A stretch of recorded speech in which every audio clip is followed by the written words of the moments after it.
So the other day I give $1,000 tip at the restaurant and I post the receipt with a story behind it, and people, some of them, lost their minds. I want to tell you today why, when you go out there and do acts of kindness, why you ought to share it publicly. And I know many say don't do it. I'm telling you, do it. My argument is coming here shortly. If you get value from this video, give it a thumbs up and subscribe to the channel. So I don't know how closely you're following on what's going on with art as an alternative investment, but a lot of major companies like Goldman Sachs, PIMCO, they're starting to talk to their clients about alternative investment. Matter of fact, this last year I was at Art Basel, and guess who was there? Goldman Sachs. I had a dinner with them, and it was all around people that are investing millions of dollars into art as an alternative investment. Here's some stats. 2022 was the biggest auction year ever. Highest total from big three auction houses, nearly $18 billion.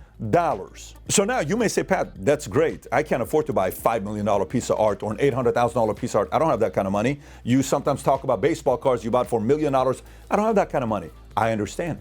The same way they created mutual funds, a company called Masterworks allows you to buy into art by Andy Warhol, Pablo Picasso, whoever may be, Banksy, but you buy shares of that art. So you'll say, here's $1 million piece, I own a share of this art, and then while they sell it, you make the return on that piece of art. So today, with what's going on with inflation, with what's going on with the economy, with what's going on with the stock market, people are a little bit concerned. One of the asset classes people are looking at is alternative investments, specifically in art. And if you want to participate in this, I highly recommend you look into Masterworks. Everything they do is by the books, SEC. You have to do your own due diligence while you go through, but if it is something you want to participate in, click on the link below. If you get involved with them, it's by invitation only. They have 600,000 people already that are working with Masterworks. And if you want to diversify your portfolio, I highly recommend you consider Masterworks. My wife is born on Valentine's Day, February 14th. So we're going out there in Miami. We go to this restaurant called Joe's Stone Crab. We go grab a seat. This lady comes up. Her name is Kiera, and she's giving us incredible service. And while we're eating, I love learning about a restaurant. So I said, so tell me the story about this place. I've been here before, but I don't really know the history. Well,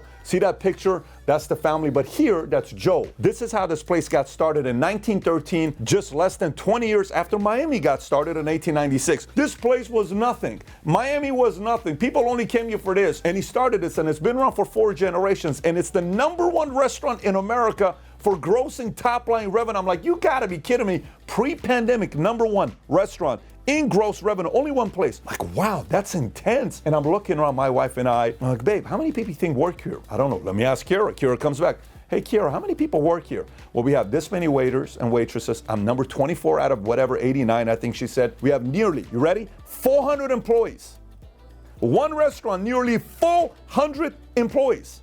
She walks through, I'm like, oh my God. 400 employees. Every Arnold Palmer refill, she brought it. I never asked for it. My wife, lemon lime, everything we ordered. She was flawless on the way she handled us. And then at the end, we got a surprise, came in dessert, all this other stuff. And then I noticed everybody that was coming in, they would go to this lady with their, whatever they're bringing to the customers. And this lady had to look at their receipt and I'm like, what are they doing there? She's like, I don't know what they're doing over there. So I said, Kira, just out of curiosity, why do all those waiters and waitresses, why do you guys all stand in line there and you talk to that lady? She says, well, I've been here for 20 years, and boom, this is what she said. Today is actually my 20-year anniversary. I'm like, oh, wow. So what do you talk to that lady for? She says, we take our receipt, and she checks portions.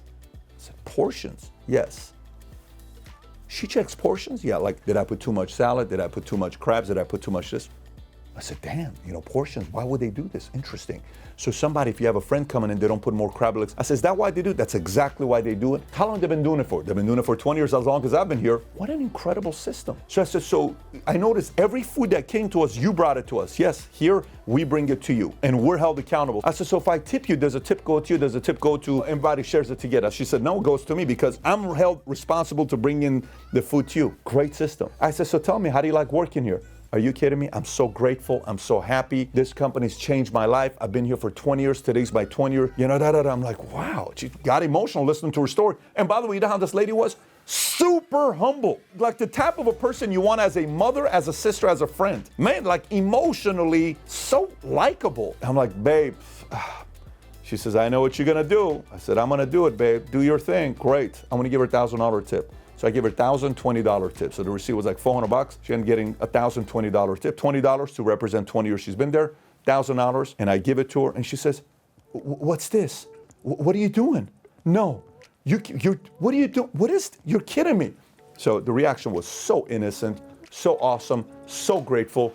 Exact reaction you would be hoping to get, I got, okay? And I said, I'm gonna post this on Instagram, Facebook, LinkedIn, give her love, and encourage everybody to go there and take care of her when they go to this place. I posted. Comments, awesome, Pat, you're a top G, you're great, you're this, you're that, all these affirm me, positive comments. Now I know what comments are coming though. And you know I do it intentionally anyways, because I know what they're gonna be saying.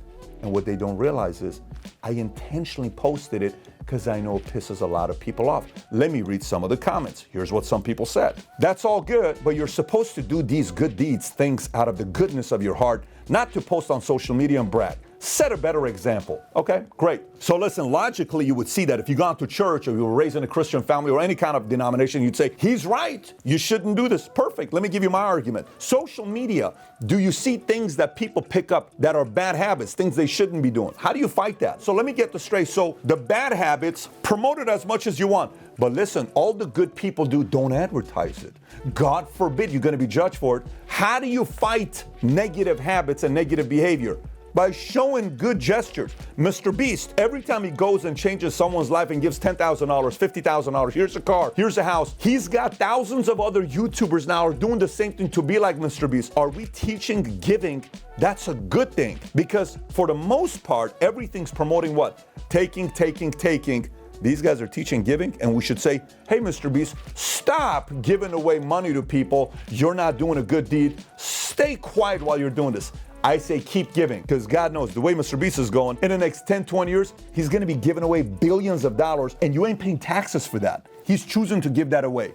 Keep giving, Mr. Beast. Let me read the next comment to you. I can't even afford a $400 meal, let alone a $1,000 tip. So how do you think it feels to millions of Americans out there at these times? This is a boast, and a lot of you will be impressed. Yeah, okay. There was a time I couldn't afford to have a lemonade or a Coke, but I dreamt of one day possibly doing more. There was a time I went to a Christmas party with my sister and my father sitting there and her husband, and they didn't go to a honeymoon, and I didn't have $1 to give a gift to neither one of them, and I saw other people doing it, and it inspired me. I didn't bitch about it. I said, I'd love to one day do it. You ought to start thinking bigger so you can contribute to your own family and the people around. You shouldn't say, I can't believe you're doing this and I can't ever do it. You should say, wow, if he did it, I can as well. That's an identity flaw in you that you got to check, not me. What feels better, leaving a $1,000 tip or telling people about it? Both. I'm very comfortable with it. I think you ought to give a $1,000 tip, and if you can get a chance to challenge and inspire other people to do so, do it.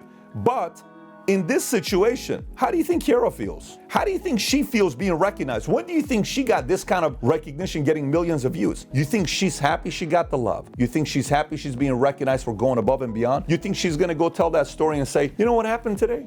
Today, 20-year anniversary, I got this. Do you think that message of encouraging people to not quit, not give up, stay somewhere, be a leader, make it work, be grateful, have the right attitude, do you think that is an example more people need to emulate? I've been in business for a long time. I tell you, not a lot of people have that attitude, positivity, grateful. Let me give my best. Let me do good. Even when some days things are not going good, I'm keeping my chin up. I'm still doing my job. I'm being dependable, reliable, accountable. Yes, I think a lot of people ought to emulate Kiara's habits, and the story needs to be told. This next one here really messes with a lot of people's minds. And I had a hard time with this one 15 years ago, 10 years ago, but you're gonna see what angle I'm gonna take with this. Here's what one person said. PBD is worth approximately $200 billion. It's like me tipping $1.02. We're not impressed by you, big fella. Okay, let me explain this to you. My wife and I are in Monaco. We're sitting down. Okay, we had sold the company. This is the biggest amount of money that came into our account. And first time you look at it, you're like, wow, look at this. I said, let me explain to you what's going to happen next. You're about to be attacked. She said, what do you mean I'm about to be attacked? I said, here's what's going to happen. If all of a sudden people realize how much money you have, all the money you give them,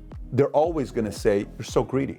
That's all you gave us? That's all you gave us? That's all you gave us? People who don't want to work for their money, no matter how much you ever give them, it's never enough. It's the entitlement attitude, right? Steve Jobs and Apple never gave away to charity. Why not? Interesting, right? You think about it. Kirk Kerkorian, owner of MGM, catalog, movies, all of that. Casino, died. At one point, it was worth $9 billion. He died at 98 years old. One of the most successful entrepreneurs of all time. Incredible story what this guy did, right? And he gave all this money to Armenia at one point, like around $1 billion, a lot of money. You know what they said? That's all you give? That's not enough. If you read his book, you know what it said? He never wanted to help that community out, even though he's Armenian. He's like, I'm done. I don't want to help out anymore. Because he was discouraged. He says, I'm going to do it in a completely different way. He made a movie because he could control it. He didn't give away to charity anymore. So this is the part that I want everybody who is like, well, that's why I don't want to do it, because no matter what I do, there's going to be people that are not grateful. It doesn't matter. That's the risk you take. You don't give hoping that everybody likes it. You don't do certain things hoping everybody supports it.